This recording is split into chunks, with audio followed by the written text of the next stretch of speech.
Okay, good morning everyone. Okay, we will continue with our discussion of what we had on our first topic. Now, you already discussed about the blood and tissue nematodes part 1, all your filarial worms. Right now, we will continue our discussion with another blood and tissue flagellate. Blood and tissue nematodes. Okay, so we will continue with other filarial worms. We will discuss other tissue nematodes. Okay, let's start first with your Manzonella species. Okay? Your Manzonella is also a filarial worm. No? But take note, this is very, very rare. Unlike the four filarial worms, your Manzonella is very rare. No? It's also a vector-borne filarial nematodes, and these are associated with different human infection. But the human infections here are very, very much mild.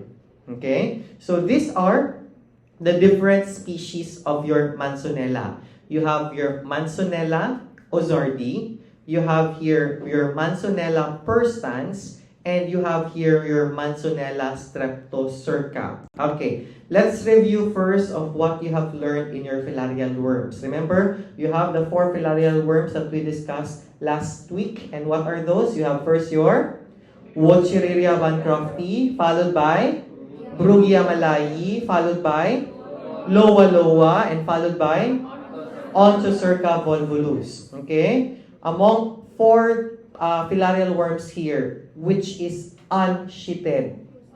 Your Onchocerca. The rest are all sheeted. Very good. Now, your Wuchereria and other filarial worms can be differentiated based on the nucleus that is found at the tip of the tail. Correct? Do you see any nucleus in Wuchereria? No. What's our mnemonics for that? Wala. Okay, how about your Brugia malayi? 2. Remember, letter B, second alphabet. No? And then you have your Loa loa. How about the Loa loa? Continuous. No? How you read Loa loa is also continuous. Very good. How about your Onchocerca? No. Opposite, O and N. Correct? So, no nucleus at the tip of the tail. Now, how about Manzonella? Based on the picture being presented here, is this sheeted or unsheeted? Unsheeted or sheeted? Unsheeted, no? There are no sheets present here. Okay? So, therefore, if it's unsheeted, it is similar to which filarial worm? Onchocerca. Very good. So, similar now to your Onchocerca. Okay. But, in Onchocerca, there's no nucleus at the tip of the tail. But take a look at all Manzonella. Do you see nucleus at the tip of the tail? Yes or no? Yes. Therefore, if it has a continuous nucleus at the tip of the tail, it will look like what? Loa loa. But how do we differentiate this from Loa loa? By the presence of sheet of the Loa loa. Okay, so can you differentiate now the Manzonella from other four filarial worms? Yes or no? Okay. Our goal now is to differentiate the three species. All of them unsheeted, continuous nuclei at the tip of the tail. But take note, you check the tail portion. Perstan will have a what? Blunt tail, no? Usually rounded, blunt tail. Doc, how about Streptocerca? Take a look at the picture here. What do you see? Describe the tail. Coiled, or what we term as hook. No, we use the term hook. How about your Ozardi? How about your Ozardi? It's gonna be? How about the Ozardi? Pointed. Okay, let's review. Perstan tail. Blunt or rounded? Streptocerca. Streptocerca. Hook tail. Very good. Ozarde. Pointed. Okay? Sige. They will have the same life cycle. But then again, they will just differ now based on the location of where they reside. Okay? Sige, take a look at here. What is now our vector for Manzonella? What's our vector? The midge. No? Midge under the genus Colicoides. What is now the infective stage to the human?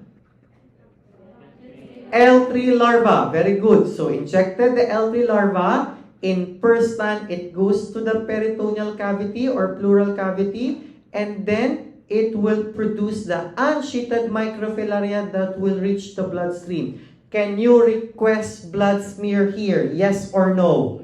Yes. No? And again, microfilariae now will infect the vector. What is the infective stage to the vector? Microfilariae. Remember, that's the answer in our exam a while ago. Correct? Okay? And then, microfilariae will undergo several more molting until such time that it becomes L3 larva again. Are we clear of that? Okay? Similar life cycle with Ozarde. Do you see similar life cycle? Yes or no? No? But you will have another vector here. What vector is that? Your black fly. No? Under the genus Simolium. Okay? And again, take note, Ozarde is, the adult stage is seen where? In subcutaneous tissues. But question, can you request a blood smear here? Yes or no? Take a look at here. Adult will produce microfilaria that reach the bloodstream. Can you request a blood smear here?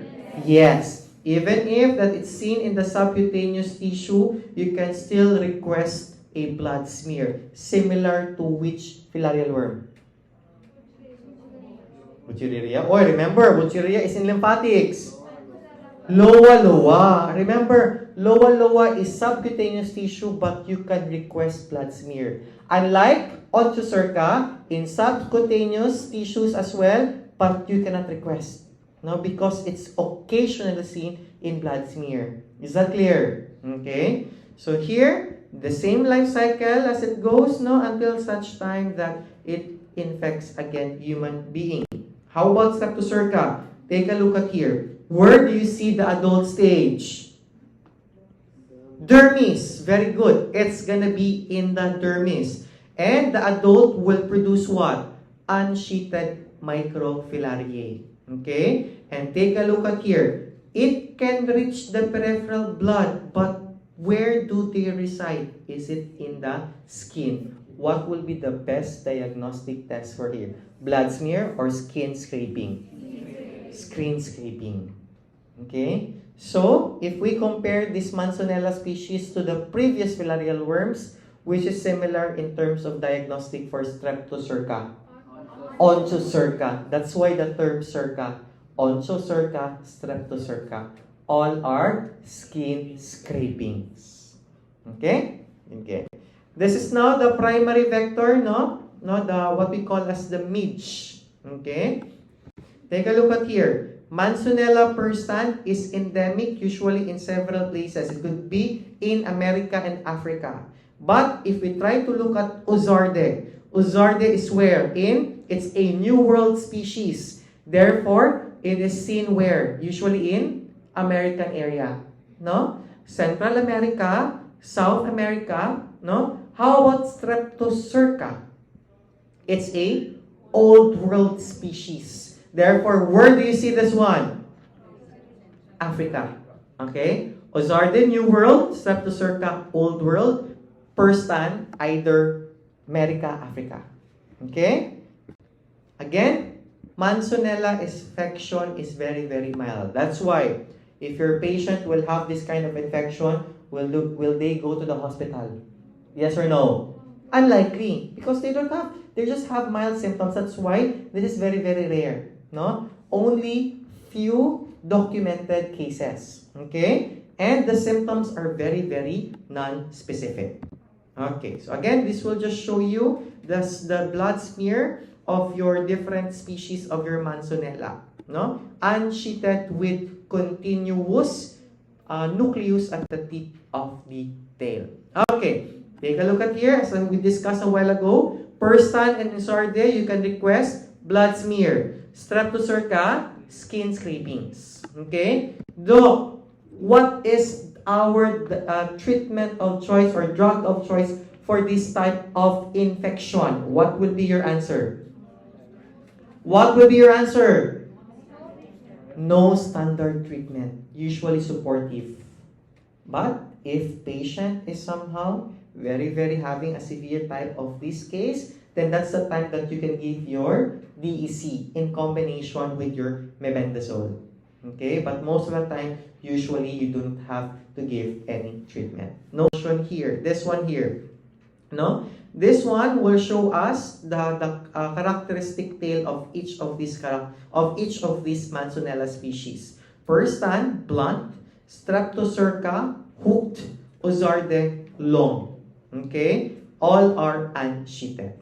Okay? Sige.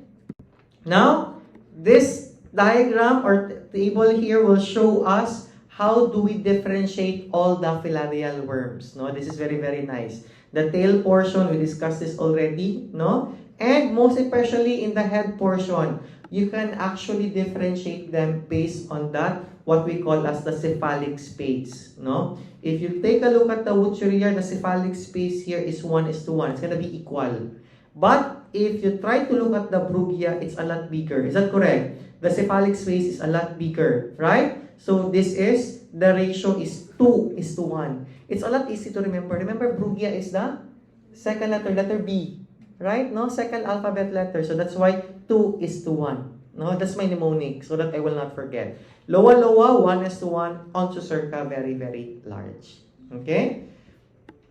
Now we discussed already Onchocerca, right? We're done discussing this portion, correct? So we will go directly now to what we call as this one.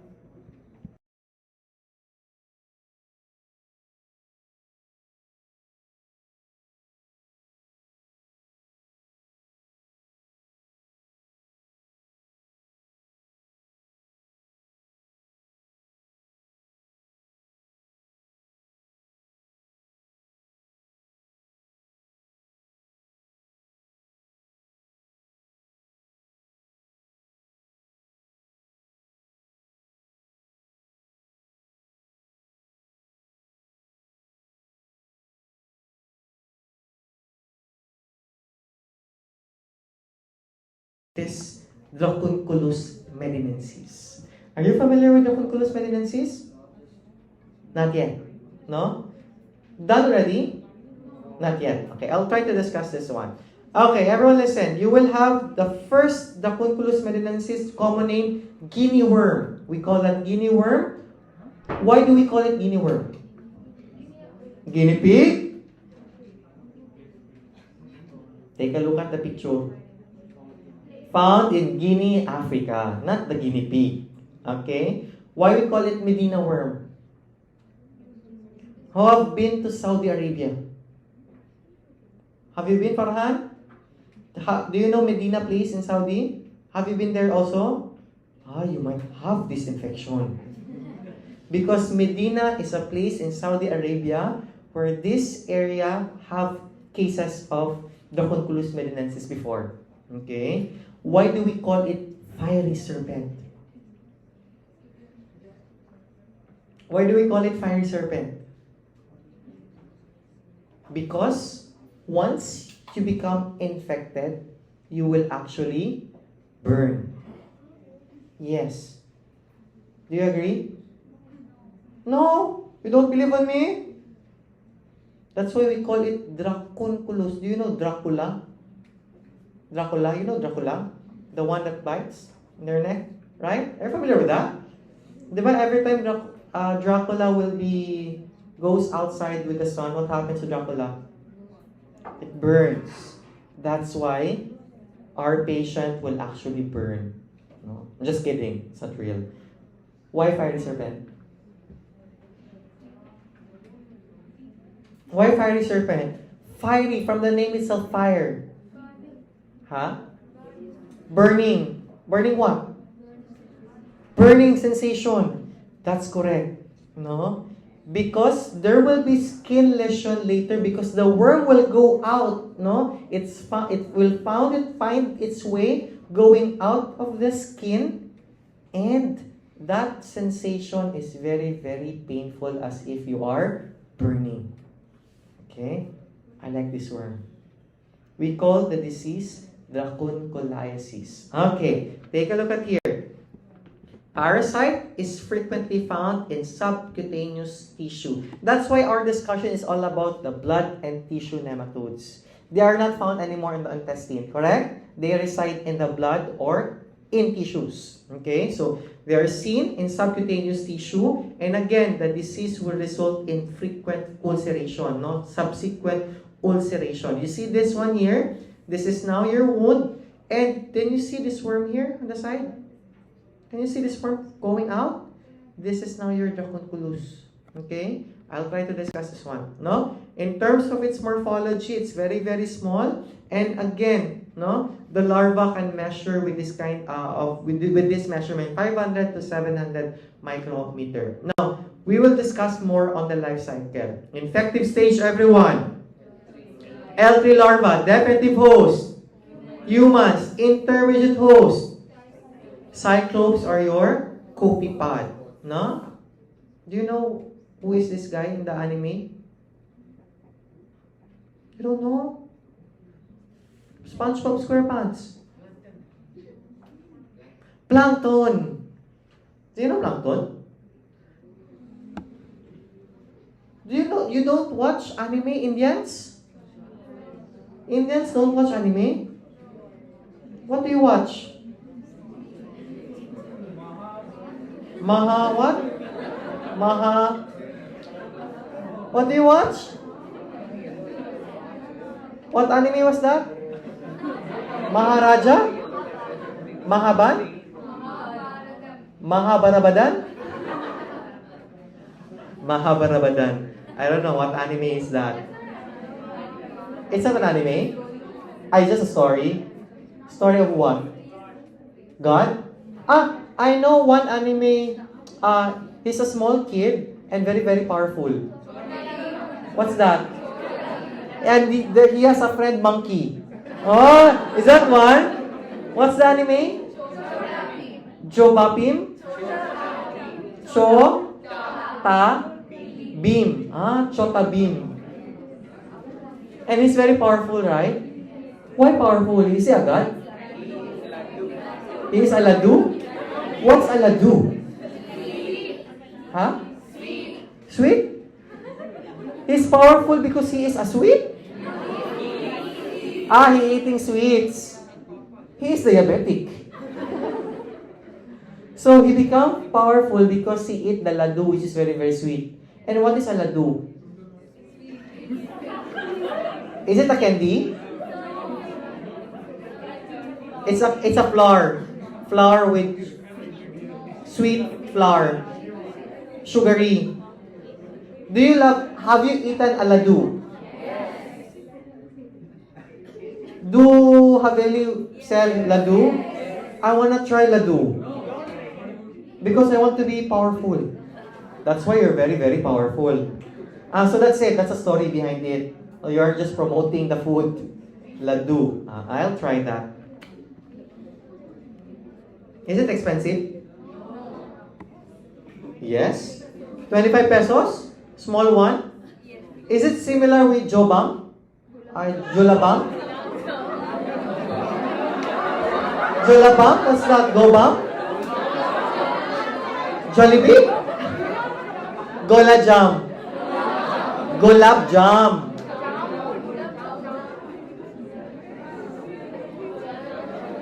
The circle with syrup? Yeah. Then I eat it, it's very... Without slum, with no circle. It's circle without syrup. It's circle without syrup. If with syrup, It's gulab jam. it's gulab jam. I like that. I'll try that again. Let's go back with the discussion. I'm sorry. We are recording, We're actually recording. The sections A will see this. Take a look at here. What is the infective stage to the human again? L3 larva. Where is the L3 larva found? In the copepad. Copepad is the intermediate host, converting L1 into L3. Very good. Now, in the water, remember, your copepad is found in the water, contaminates the water. Then when individual drinks with this contaminated copepad with L3 larva, you become infected. What will happen is that your larva now will be released from the copepad. And then they become mature, they go to the stomach and intestinal wall, they mature and they reproduce. What will happen? Listen everyone.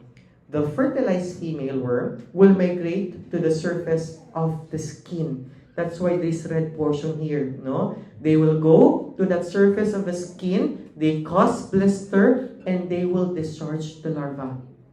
Look, if I am infected, remember, the parasite must be in the water. Then, why does this individual will go to the water? Remember, I can just be at home. I will not go to the river. But why would that individual tends to go to the river now? Remember, the ulcer is very, very painful and that burning sensation. To alleviate that pain, what does that individual do? Goes to the river in the water area to alleviate the pain. And that's the time that the larvae will go out and the female worm will release the larva. No, it's very, very intelligent. Right? And L1 will be taken by the copepad, will serve as what type of host again? Intermediate host. See these photos here? You have your worms, no? You see these worms? Okay? That's a sad part. Okay? Another one here. You see? This is the ulceration that you see here. And take a look at, everyone listen. You do not have any treatment for this. Though, how do we treat our patient now? You have to undergo mechanical removal of that individual worm. Doc, what do? You get a stick and roll the worm inch by inch, day by day, weeks by weeks. Doc, why not I will remove everything in one day? You cannot. What will happen if you do that? It will break, no? And that will create another inflammatory problem. And it's very, very painful. Okay? So imagine you have this stick every day with you, rolling it out and out, inch by inch. No? Is this painful? Very, very painful. Okay? So again, removal of worm is our treatment of choice here. Don't have treatment of choice, but rather the only way is to remove the worm. No? You have these filtering water sources and you have to avoid contact with contaminated water. Okay? Okay? This one now let's go back again. Trichina worm, or what we call as the pork worm. Now, these are all the different names of the disease. Okay? Trichinella spiralis, no, or pork worm. So take a look at here. In terms of morphology, I want you to remember that your male Trichinella spiralis is guarded by two conspicuous conical papillae. And that will also be beneficial in clasping your female during copulation. Similar to which structure? The bursa. Right? You have your bursa as well. Okay? Now, the spicule here is absent and similar with different worms, the posterior end is usually curved ventral. Okay? How about the female worm dog? Just remember, single uterus which will contain your different larvae now. Okay? Now, please take note here. It's different. The infective stage here is the encysted larvae. It's going to be the encysted larvae. Okay? Now, based on our previous discussion, almost all the blood and tissue nematodes, what is the infective stage? Filariform? L3 larvae. No? The third stage larvae. We use the filariform more of in the hookworm or spongy stages. Okay? But here, we refer directly to third stage larva. Okay? But take note here, for Trichinella spiralis, what is our infective stage? Encysted larva. Very good. Please take note here. They have this spear-like burrowing tip. No? They have that spear-like burrowing tip so that they can penetrate down into the striated muscles. No? What are these being presented here? These are now the encysted larva. What tissue is this?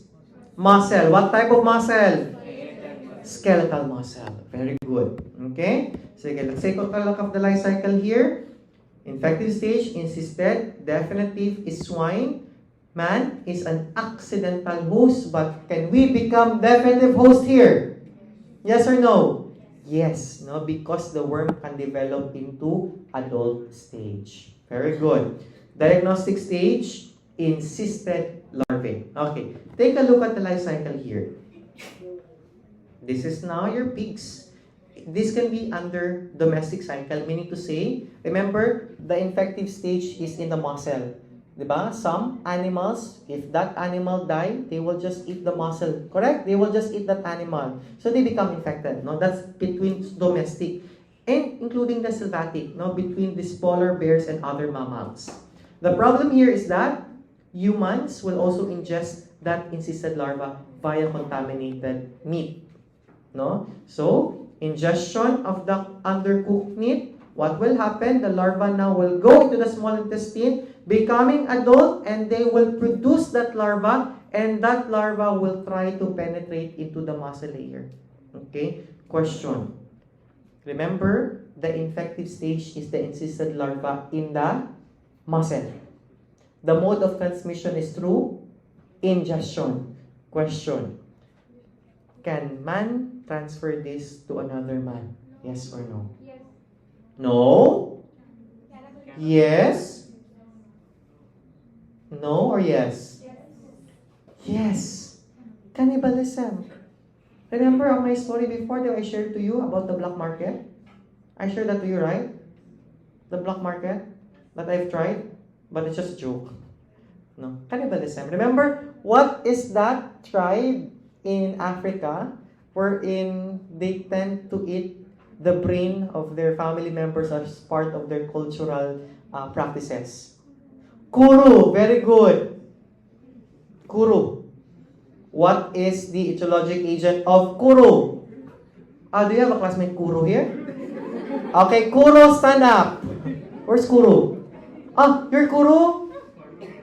Huh? You're Kuru? Guru. Teacher. You know guru means teacher. Thank you, sit. Thank you, Guru. Now, what is the etiologic agent of Kuru? Bacteria, fungi? Bacteria, fungi, virus? Wrong. Bacteria, fungi, virus, parasite. Parasite, no. Bacteria, no. Fungi, no. Prion. Prion is a infectious protein. Oh, you forget that already? Who discussed that to you? Me? You have that also in GenPath, right? You have that in GenPath, the different types of spongiform encephalopathy. Correct? Okay. Okay, sige. What will be the best diagnostic test for our Trichinella spiralis? Muscle biopsy, no? Definitive test or laboratory test for this one will be your muscle biopsy. Okay, clinical diseases. Take a look at here. Is it possible to have muscle fiber destruction? Yes or no? Yes, that's correct. How about eosinophilia? Yes, because increase in parasite, increasing your eosinophil, sorry. Is it possible to have myocardial involvement? Why? Muscles. Now, presence of muscles. Okay? Prevention and control, basically, if you know the life cycle, you know how to prevent. Correct? No? Therefore, it has something to do with the pork meat. Okay. Doc, what will be our drug of choice for this one? We give thiabendazole and your mebendazole.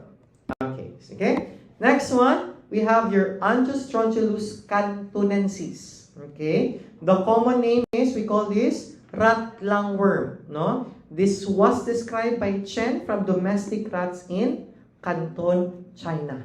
Okay? The worm normally lives in the lungs of the rat. Take note, they usually lives in the lungs of the rat, but can cause eosinophilic meningoencephalitis. Okay? Sige, take a look at here. Angiostrongylliasis, eosinophilic meningoencephalitis, meningo because what is commonly meningo because what is affected here? Your meninges. Enceph, what is being affected here? The brain, no? So, inflammation of the meninges and your brain. Okay? Sige. Mealworm, take a look at here. Mealworm, pale, filiform. Take a look at this important structure. They will have a developed caudal bursa here, plus this structure. What is this structure being pointed here? Very good. That's gonna be your spicule. This structure here. Now you have a very long spicule. Okay. Now, how about the female worm? Can you see this portion here? No, the intestine portion. No, we call that the. Can you see this portion here? No, it's like waving curve. No, we call this the barber's pole pattern. Why barber's pole? Where's that barber's pole? The red and the blue. Can you see that? No, outside the barber's shop. No, so it looks like a barber's pole pattern. Please remember this unique characteristic.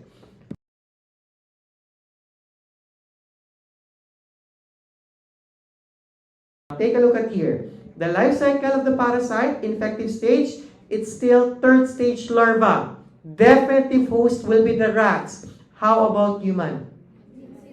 Incidental or accidental host, no? And the intermediate host here will be the snail, which is what we call as your Achatina fulica. Remember that, no? Have you seen this snail in the Philippines? No, remember? When I was still a child, I usually step on it. Do you do that when you're still a kid? You don't do that? Am I not normal? I remember when I was a kid, I see snail. So, I see snail, I step on it. Another thing, I see houses of the ants, no? So usually what I do when I was still a kid, I usually get a plastic and then I burn it, and then the plastic will drop, the fire will drop, right? And then I will be looking for all the ants, and I will be burning the house, everything. You don't do that when you're still a child? Is my childhood not normal? Is it not normal? Who do that? Huh? Sometimes I also get the snail, and then I get a pail of water, and then I drown the snail.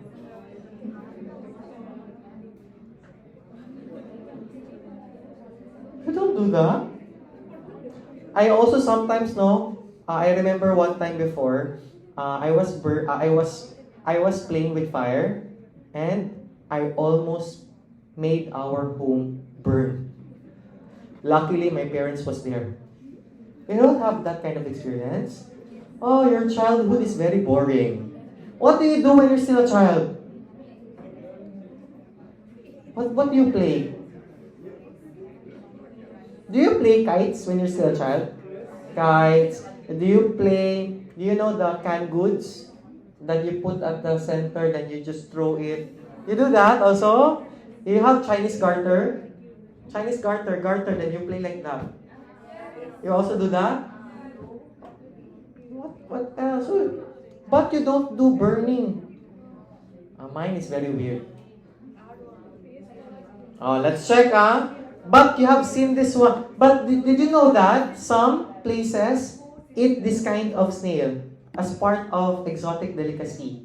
No? Some places, correct? Even in India, maybe. Right? Maybe some places. Okay. Take a look at in the life cycle. Let's focus more on the life cycle. Okay. Angiostrongylus cantonensis, no? The larva, take a look at here. Let's start with number 1. Everyone listen. What is our definitive host, everyone? What is our definitive host, everyone? The rats. Very good. Now, the rat will, the eggs hatch in the lungs and first stage larvae are passed in the rodent's feces. So again, where did the eggs hatch? Where did the eggs hatch? In the lungs, no? And the first stage larva now is passed in the feces of the rat. This first stage larva now will be taken by the intermediate host, which is the snail. And that third stage larva again can be taken by, because this rat will tend to eat the snail, no? So it will infect again the rat. But the sad part is that this third stage larva, what will happen? Will be taken by the human, no? Through could either be contaminated food. Okay? Now the larva now will migrate to the brain in aberrant human host and they do not reach reproductive maturity. Okay? So that's the time that the human become infected. Okay? Question. Can man become definitive host here? Yes or no? In Trichinella, can man become definitive host? Yes or no? Yes. In Andrews strongylosus, yes or no? Yes. Remember, the third stage larva will not reach the reproductive maturity. Meaning to say, the human will serve as a dead end host. Okay? There's no further development. Are we clear of that? Okay? So therefore, man will only be accidental host. Okay? But I want you to remember is that in pulmonary arteries, they become sexually mature. Now, if I ask in the exam, where does this, what you call this one, parasite become adult stage? They reach their maturity. Where? It's gonna be in the pulmonary arteries. Okay? Pulmonary arteries of the man or the rat? Rat. Now, because again, the development will happen where? In the rat.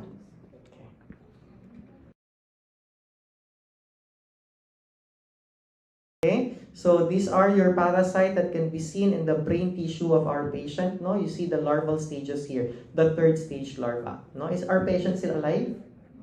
Yes, don't kill our patient. No, it's already dead. No, this is already a biopsy. Okay, you cannot see your patient anymore. Okay, so presumptive diagnosis is actually based on travel history and exposure because the diagnosis is very, very difficult. Remember, it will mimic several diseases, even meningitis, correct? That's why it's very, very difficult. That's why you have to have a very good travel history and exposure. Doc, how do we treat our patient? Take note, no antihelmintic treatment is recommended. No, this is usually self-limiting, meaning to say you don't have to give any treatment at all. Remember, if you will kill the worm in the brain, that will create more inflammatory reaction and that will create more problem. No? So, it's more of supportive management, symptomatic management. Very good. No? So, some studies have shown that your thiabendazole, mebendazole, albendazole, and ivermectin can also be given. But again, no, this is still under experimental. Okay? So, Doc, how do we prevent this one? Proper eating habits, safe food preparation. My childhood is very, very correct. Elimination of the intermediate host. I've done it as early as my childhood. I've helped the world to be a better place. See? Elimination. So, next time, tell your sibling, if they see the snail, what should they do? Step on it, drown it, burn it. Elimination of the intermediate host. Okay? And of course, you have to wash your leafy vegetable because remember, they can become contaminated by the third stage larva. Correct? Okay. Next parasite, second to the last, you have your Anisakis species. No, Anisakis. We call it Anisakiasis, Anisakidosis. Okay? So, Anisakis, from the name itself, Anisakis, it looks like the parasite where? No. The name is from which places? Which place, most likely? From the name Anisakis. Japan. No? It looks like, it sounded like Japanese. No, because these are very common in South Korea, Japan. Okay? So we see these whales, dolphins, in deep marine mammals. Okay. Take a look at here. You have a third stage larva here. No? Please remember this one. They have a type 1 larvae, third stage larva. Again, remember, you have a type 1 and a type 2 third stage larva. It's a type 1 third stage larva if they will have a blunt tail with mukron. I will be showing you later on. No? They are referred to as type 1. Long stomach, blunt tail with mukron. Doc, how about if it's a type 2 third stage larva? They will have a shorter stomach and a blunt tail. No, they will just differ in the stomach. Okay? Again, type 1, longer, shorter. Longer. Type 2, longer, shorter. Shorter. Okay? What is this being pointed here? That's the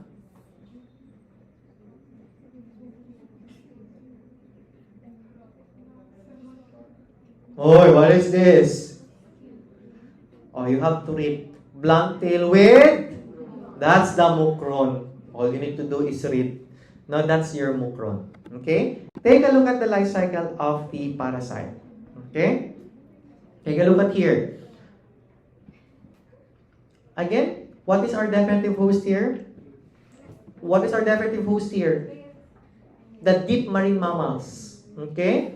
You have here number 1. Definitive host excrete unembryonic eggs in the feces. So, these marine mammals will pass this egg. And the egg will undergo embryonation where? In the water. Very good. And what will happen? L3 larvae now will form in the eggs, and that L3 larvae now will be taken by the crustacean.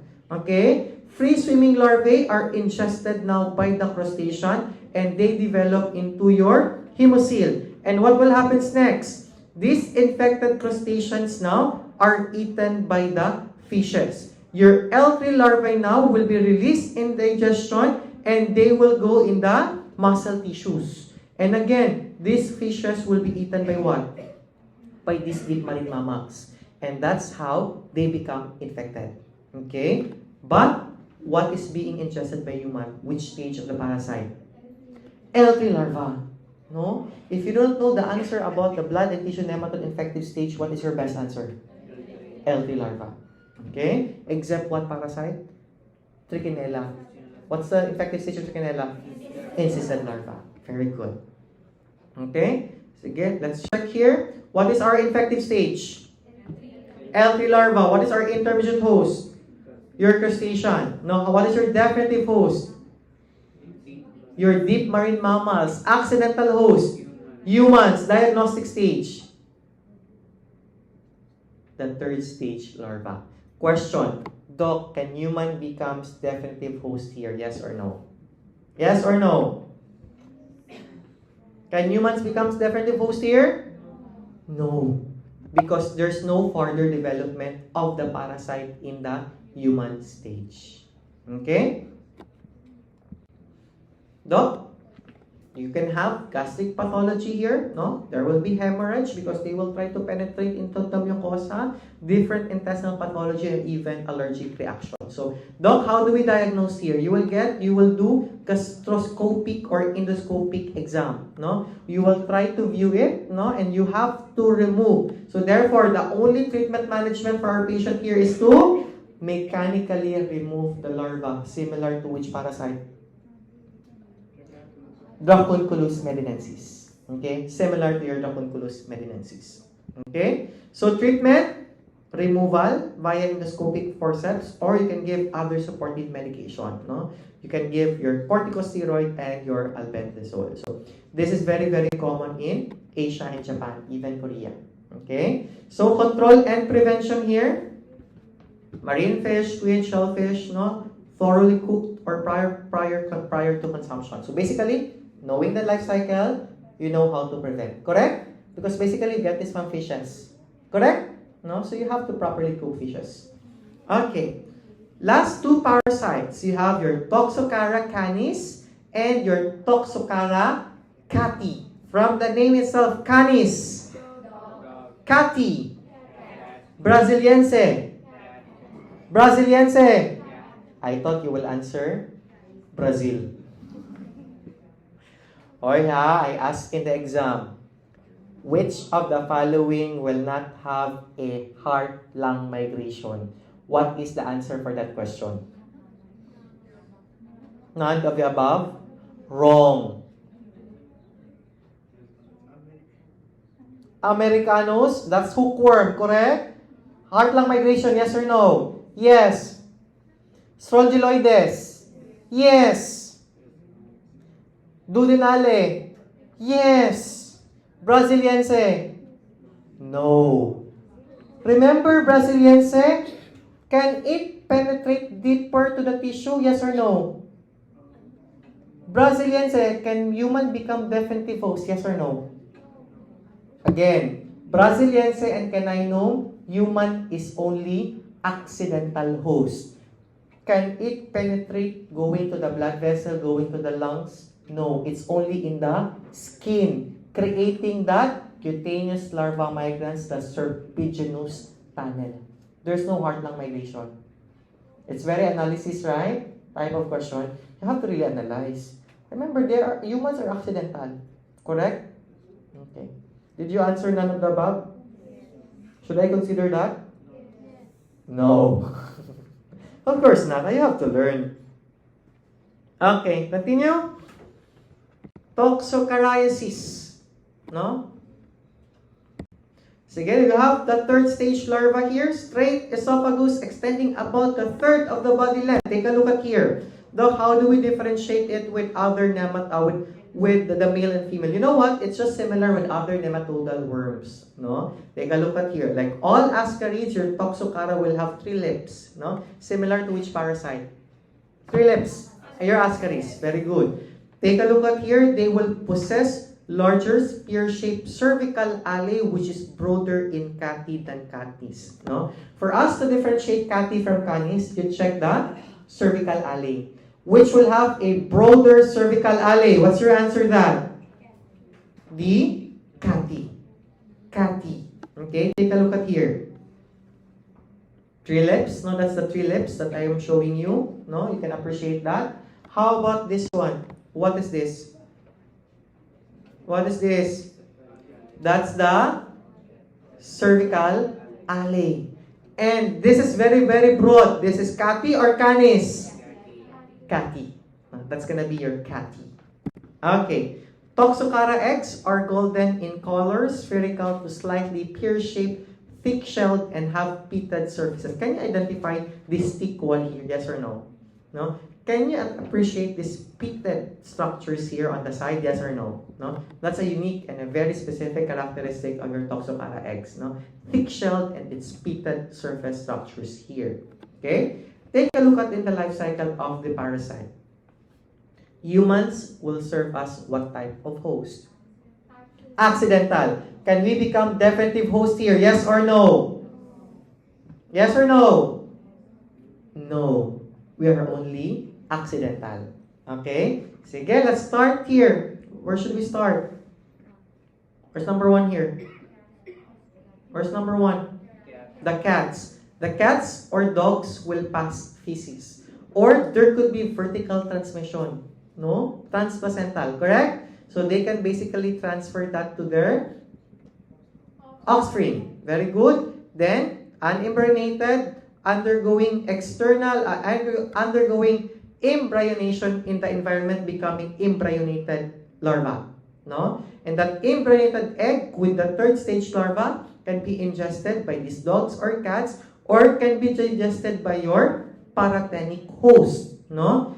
And remember, humans, food transmission from this animal, we get the third stage larva, and that third stage larva can penetrate into several tissues of the body. Okay? So, you have 3 important clinical forms here. You have the visceral, the ocular, and the covert one.